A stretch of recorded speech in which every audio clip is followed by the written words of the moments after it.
지난주 우리는 사명의 사람, 기도의 사람, 느헤미야에 관한 말씀을 시작했습니다. 그는 리더십의 교과서. 하나님은 어떤 사람을 쓰시는가에 대한 기준이 바로 느헤미야에 담겨 있습니다. 우리가 이때 느헤미야 말씀을 보는 이유는 단 하나입니다. 여러분 모두가 하나님의 나라를 여러분의 삶의 일터와 가정에서 펼쳐나가는 것, 단지 제도적 교회의 어떤 숫자적 부흥이 아니라 진정한 하나님의 나라의 전파와 확장이 여러분의 삶을 통해 일어날 수 있도록 우리가 느헤미야 말씀 앞에 섭니다. 오늘은 하나님은 어떤 사람을 쓰시는가? 첫 번째, 하나님은 기도의 사람을 쓰십니다. 이것은 아무리 강조해도 결국 이거밖에 없다라는 결론에 도달하게 됩니다. 느헤미야는 기도의 사람이었습니다. 여러분, 기도의 사람이 된다라는 것은 매우 어려운 일입니다. 왜냐하면 기도한다라는 뜻은 멈춘다라는 뜻이기 때문에 그렇습니다. 멈출 수 있다라는 것은 굉장한 용기 있는 사람만 할 수 있는 일일 것입니다. 하나님이 움직이실 때까지 나는 움직이지 않겠다. 나는 나의 기도 응답을 스스로 만들어내지 않겠다. 이런 결단과 신뢰가 기도 안에 담겨져 있습니다. 아브라함은 기도 중에 이제 기도 응답을 스스로 만들었죠. 여종 하갈을 통해 이스마엘을 낳는데 그 이스마엘이 평생 그의 삶의 근심의 뿌리가 되었습니다. 기도란 다른 말로 기다림의 사람이 되겠다라는 의미이기도 합니다.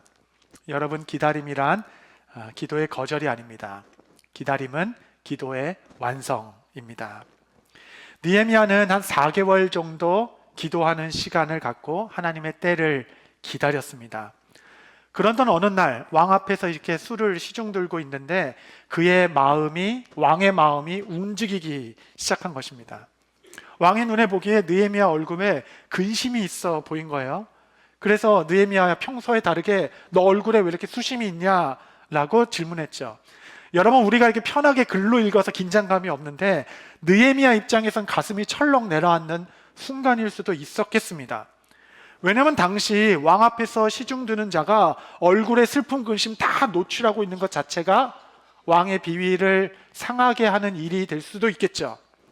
아직 아무도 모릅니다. 이 질문의 저희가 무엇인지, 내가 왕의 눈에 거스른 건지, 아니면 내가 왕의 눈에 긍휼을 입는 것인지.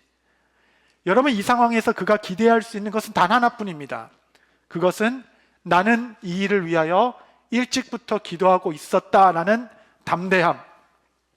그는 1장에서 주의 종이 형통하여 사람들 앞에 은혜를 입게 하옵소서. 그는 기도하고 있었죠.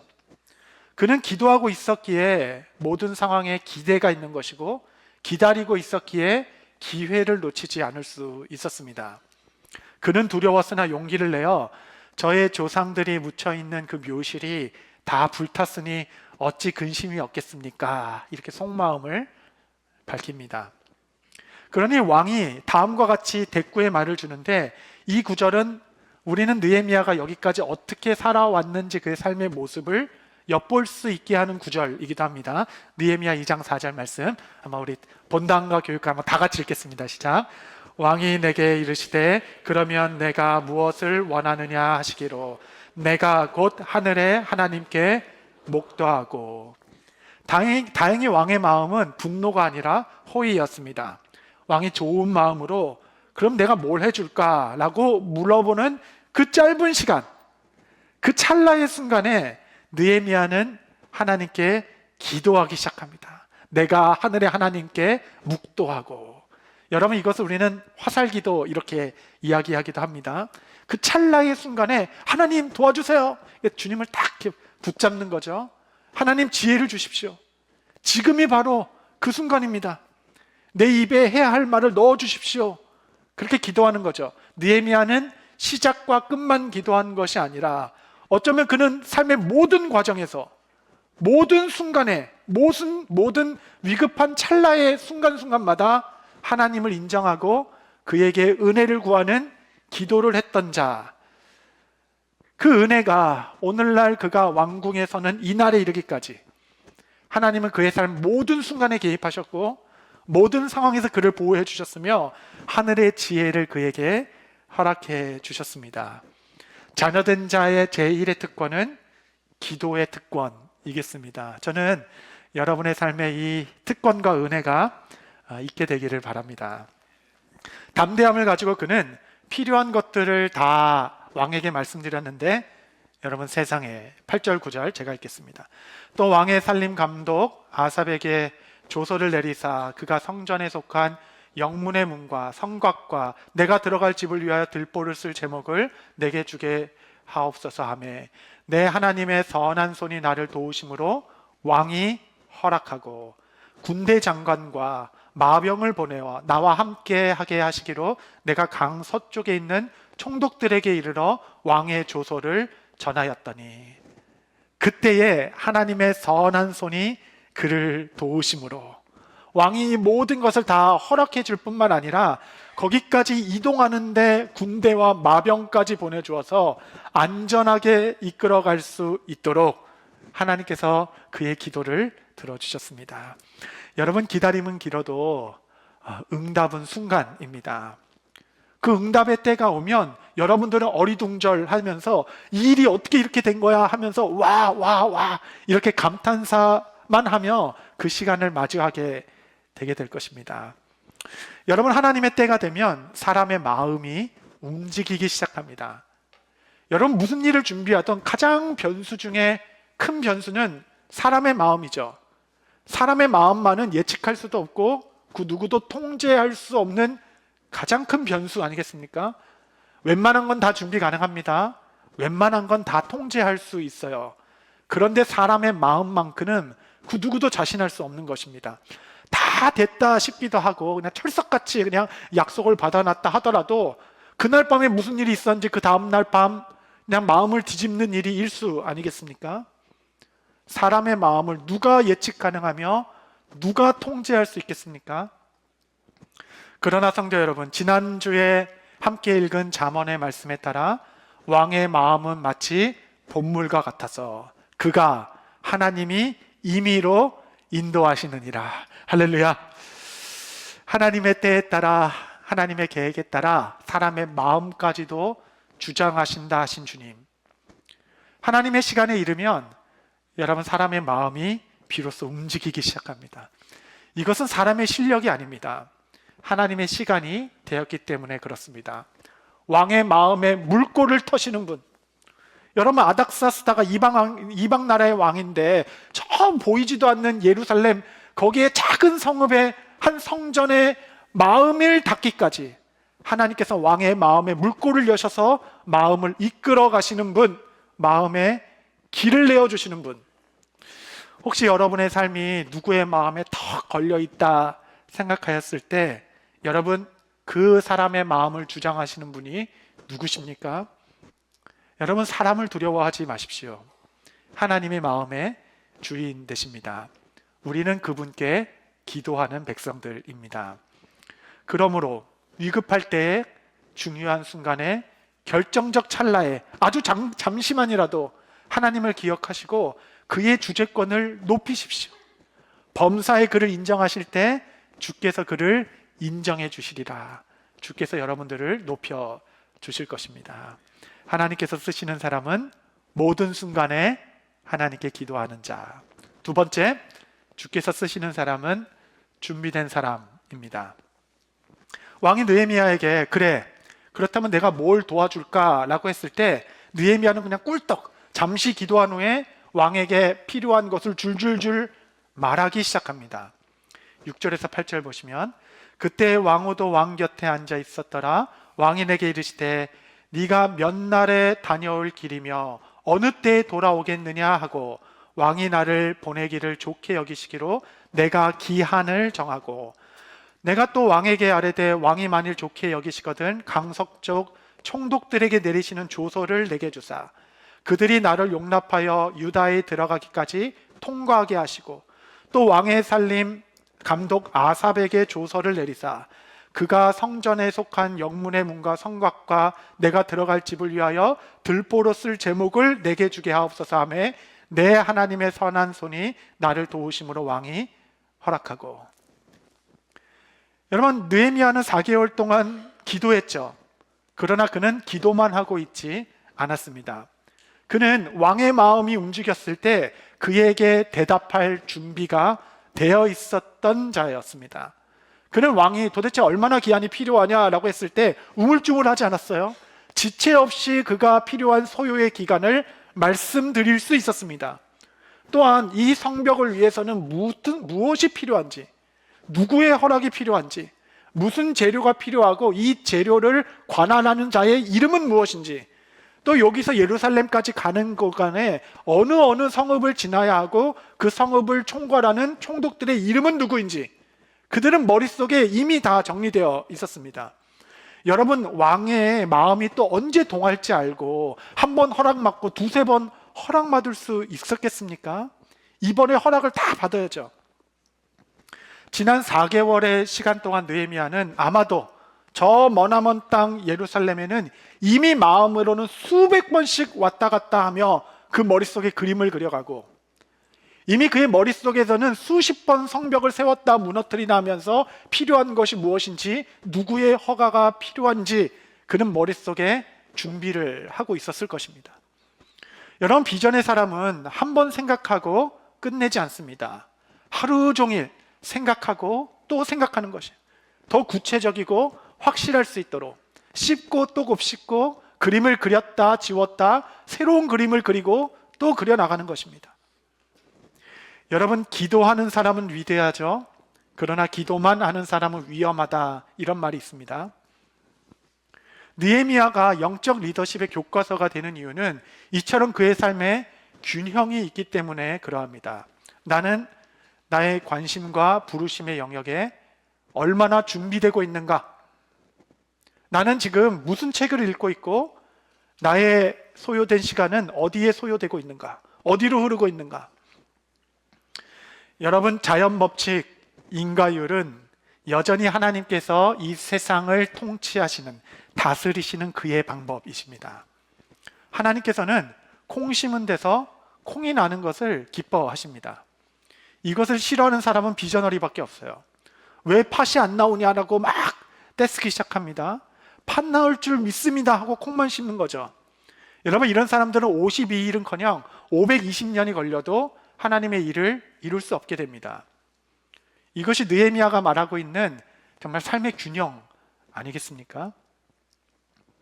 그런데 여러분, 영적 리더십에 있어서는 이러한 뭐가 필요한지, 어떤 제반 자료가 필요한지 이런 전문성의 준비보다 훨씬 더 중요한 준비가 있습니다. 이것은 영적 리더십이기 때문에 그것은 바로 태도의 준비입니다. 태도의 준비. 주께서 쓰시고자 나를 불렀을 때 나는 태도가 준비되어 있는가? 사실 여러분, 이거 하나만 준비되어 있으면 뭐 다른 것은 몰라도 됩니다. 왜냐하면 이런 전문 지식들은 다 전문가가 어디서 나타나가지고 두 팔 걷어붙이고 도와주는 일들이 생겨요. 하나님께서 부르셨을 때에 태도가 준비되어 있어야 합니다. 저는 느헤미야가 아닥사스다 왕에게 올려드린 그의 말에서 겸손함과 지혜의 태도가 보입니다. 그는 왕의 질문 앞에서 예루살렘은 재건되어야 합니다. 성벽은 굳건히 세워져야 하고 성전의 영광은 다시 회복되어져야 합니다. 민족 부흥의 역사를 다시 이루어가야 합니다. 여러분, 그렇게 말하지 않았죠. 만약 그렇게 말했다면 그 왕이 깜짝 놀라서 너희가 반란을 일으키려고 하느냐, 오히려 그 길이 닫혔을 것입니다. 느헤미야는 잠시 기도한 후에 왕이시여, 나의 선조들이 묻힌 묘실이 있는데 묘실이 황폐해져서 그 성읍들을 다시 건축하게 허락해 주십시오 라고 말했습니다. 겸손한 태도에서 오는 지혜로운 말이 아닐 수 없겠죠. 여러분, 리더십은 하향 리더십만 있는 것이 아닙니다. 사실 리더십의 진수는 상향적 관계에서 더 빛을 발하게 되어 있습니다. 직위가 있어서 아랫사람을 움직이는 것은 상대적으로 쉽죠. 하지만 지위가 낮은 사람이 겸손한 태도와 지혜로운 말로, 그가 알아들을 수 있는 언어로 말함으로 윗사람을 하나님의 뜻에 따라 움직일 수 있도록 하는 것, 그것이 리더십의 꽃 아니겠습니까? 이상하게 우리 주변에는 바른 말도 기분 나쁘게 하는 은사가 있는 분들이 몇몇 계십니다. 말씀을 들어보면 다 맞는데 이상하게 정말 인정하고 싶지 않아요. 막 그냥 고집 피우고 싶어요. 여러분, 언제나 마음을 상하게 하는 것은 말의 내용보다는 그 사람의 태도입니다. 겸손한 태도로 전하는 쓴 말은 입에 쓰더라도 우리는 꿀떡 삼키기 마련이죠. 여러분, 이 태도는 아주 중요합니다. 왜냐하면 그 누구도 비전을 혼자 이룰 사람은 없기 때문에 그렇습니다. 아무리 유능해도 여러분, 혼자 하나님의 일을 할 수 있는 사람은 아무도 없어요. 느헤미야가 이 태도가 준비되어 있지 않는다면 예루살렘의 간들, 흩어진 사람들의 마음을 모아 하나님의 선한 일을 하게끔 동참하게 할 수 없게 됩니다. 하나님께서 각 사람의 마음을 움직이셔서 이제 이 마음이 모일 때에 그 마음을 담아내는 겸손과 온유의 그릇, 성품의 태도는 리더에게 필요합니다. 왕의 마음이 동해서 어떻게든 도와주려고 하는데 느헤미야가 대뜸 저는 주께 받은 사명이 있습니다. 저는 왕이 허락하든 허락하지 않든 저는 내 갈 길을 갈 것이고 나를 향한 이 결정은 누구도 막을 수 없습니다. 나는 순교까지 각오했습니다. 만약에 이렇게 말했다고 한다면 여러분, 느헤미야는 예루살렘의 복이 아니라 예루살렘의 짐이 되는 겁니다. 재건의 길이 열리는 것이 아니라 앞으로 한 30년쯤 길이 막히게 되겠죠. 교회를 하다 보면 제일 안타깝고 난감한 일이 이런 경우입니다. 어떤 성도님이 절 찾아와서 목사님, 저는 선교사로 나가야 합니다. 나는 하나님께 받은 사명이 있고 죽든 말든 두렵지 않습니다. 저는 이 일을 꼭 이루어야 하겠습니다. 그러시는 거예요. 실제로 그분을 보면 그분의 헌신도 대단하시고 신앙 고백도 확실하시고 비전도 명확하고 능력도 충분해 보이십니다. 그런데 딱 하나가 걸려요. 딱 하나. 기본적인 태도가 준비되어 있지 않은 것입니다. 태도가 준비되지 않은 사람을 우리는 파송할 수가 없는 것입니다. 그래서 안 된다라고 얘기하면 그 다음부터는 대체로 이렇게 흐르기 마련입니다. 그분은 딱 나가서 제 교회에 말하기 시작하는 거예요. 목사가 어떻게 선교를 막냐, 영적으로 죽었다, 이렇게 얘기하는 거예요. 그러면서 죽은 자들로 죽은 자들을 장사하게 하라, 나는 떠나겠다라고 선교지로 나가는 겁니다. 이야기는 실제로 제가 들은 얘기예요. 나 혼자라도 가겠다, 떠납니다. 그렇게 해서 가셔서 좀 잘 하시면 좋을 텐데 권위에 승복이 안 되시는 분이기 때문에 그곳에서도 또 문제가 일어나기 쉽게 됩니다. 그렇게 되면 거기 또 선교사님이 저한테 또 연락을 와요. 연락을 전화를 받아보면 왜 이런 분을 보내셨냐라고 또 얘기하는 겁니다. 여러분, 이 일은 무한 반복입니다.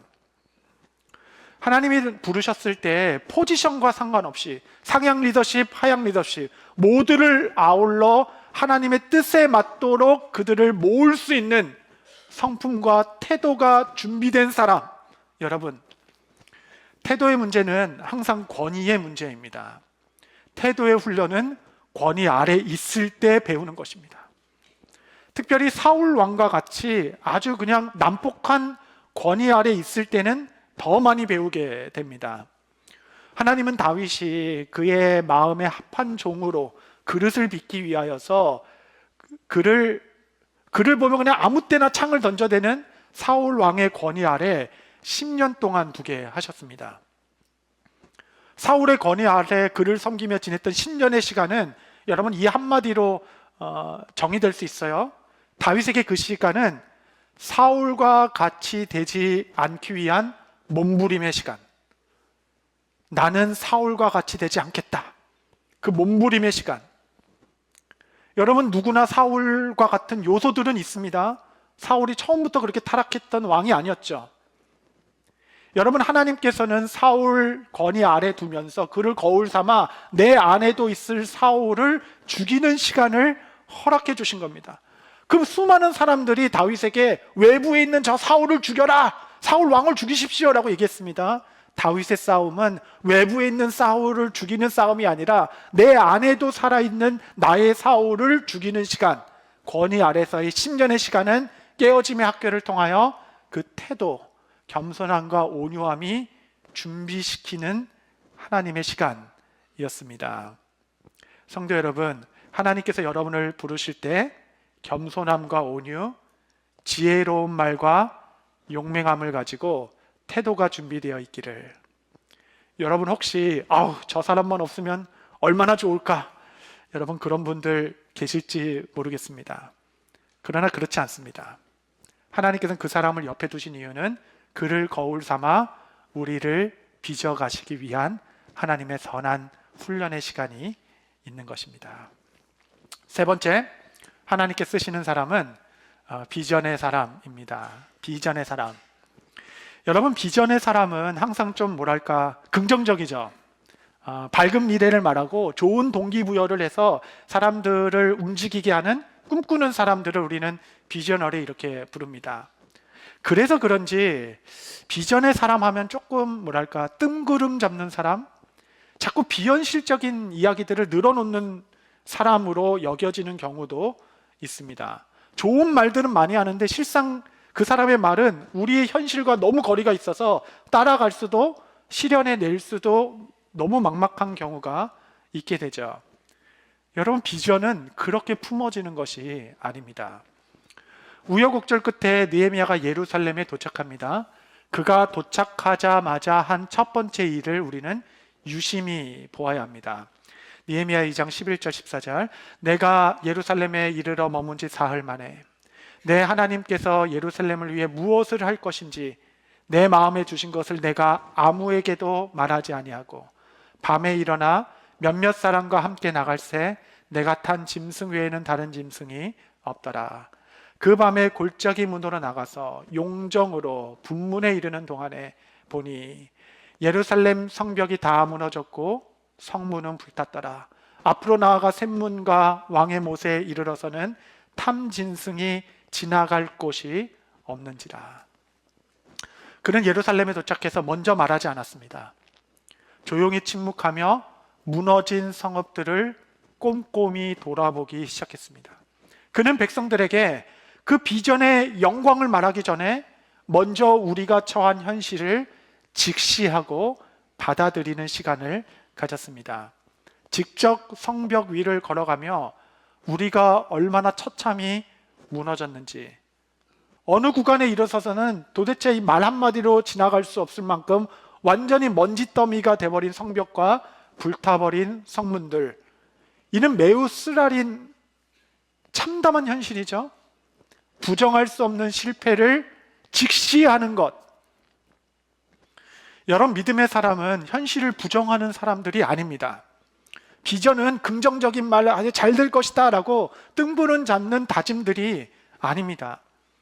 여러분, 믿음은 우리에게 현실에 대해 눈을 감으라 라고 말하고 있지 않아요. 오히려 눈을 크게 뜨고 너희가 당한 처참함의 현실을 바로 알라 라고 얘기합니다.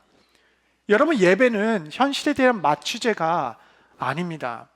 오히려 하나님께서 총명함을 주셔서 현실에 대한 철저한 자각. 여러분, 구원이 그런 것이겠죠. 인류 최대의 비전은 구원 아니겠습니까? 여러분, 그 구원에 이르는 길은, 그 구원에 이르는 가장 첫 번째 일은 무엇이냐면 내 영혼의 처참함을 직시하는 것, 내 삶에 아무 소망 없음을 아는 것, 그것이 구원의 시작 아니겠습니까? 52일간의 기적, 비전을 말하는 사람이 되기 위해서는 먼저 자기가 처한 상황과 자기 자신을 향한 객관화 과정이 필요합니다. 내가 서 있는 현 주소가 어디인지. 사람을 움직이는 비전은 이렇게 철저히 현실에 뿌리박고 있는 것입니다. 그 비전은 무너진 먼지더미, 무너진 성벽 위에서부터 시작하게 되는 것입니다. 여러분, 느헤미야의 리더십은 그리스도의 성육신을 묵상하게 합니다. 시편 113편 5절 8절 제가 읽겠습니다. 여호와 우리 하나님과 같은 이가 누구리요? 높은 곳에 앉으셨으나 스스로 낮추사 천지를 살피시고 가난한 자를 먼지 더미에서 일으키시며 궁핍한 자를 거름더미에서 들어세워 지도자들 곧 그의 백성의 지도자들과 함께 세우시며. 이 하나님의 놀라우신 성품. 내 주위를 돌아보면 어느새 무너진 먼지더미 위에 서 있고 썩어가는 거름더미밖에 없는 것 같지만 높고 높으신 하늘의 하나님께서 스스로를 낮추고 또 낮추사 우리의 황폐한 곳을 살펴보시고 이 척박한 땅 먼지더미 속에서도 지도력을 가진 일꾼을 세우시는도다. 여러분, 이것은 시편 기자가 신비하게 바라본 그리스도의 성육신 아니겠습니까?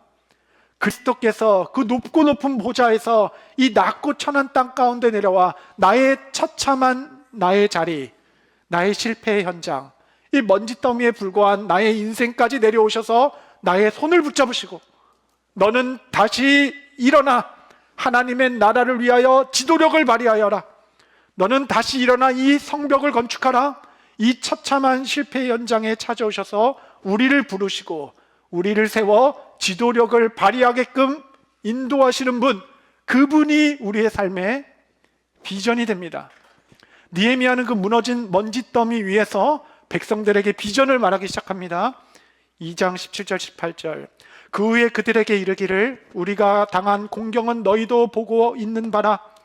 예루살렘이 황폐하고 성문이 불탔으니 자, 예루살렘 성을 건축하여 다시 수치를 당하지 말자 하고, 또 그들에게 하나님의 선한 손이 나를 도우신 일과 왕이 내게 이른 말씀을 전하였더니, 우리 노란 부분 함께 읽겠습니다. 시작.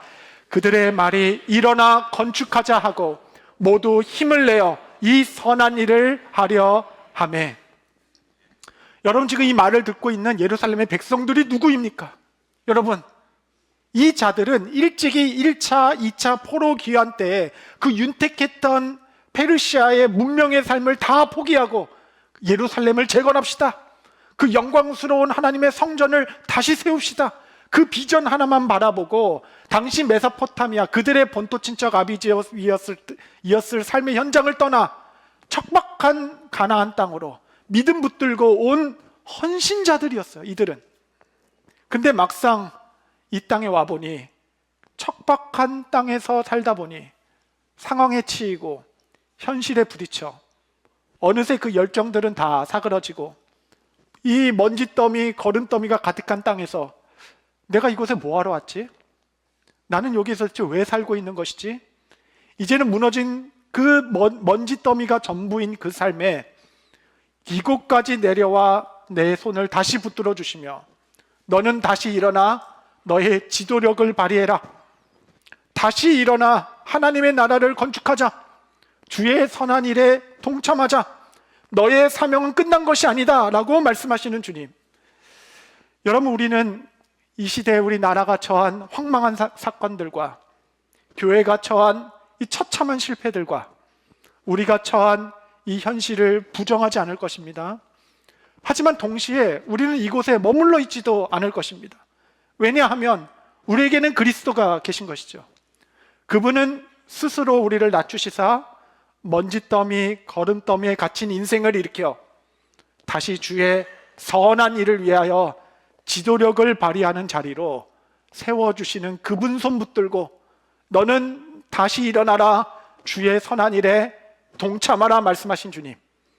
여러분, 이 그리스도가 우리의 삶의 유일한 비전이 되는 것입니다.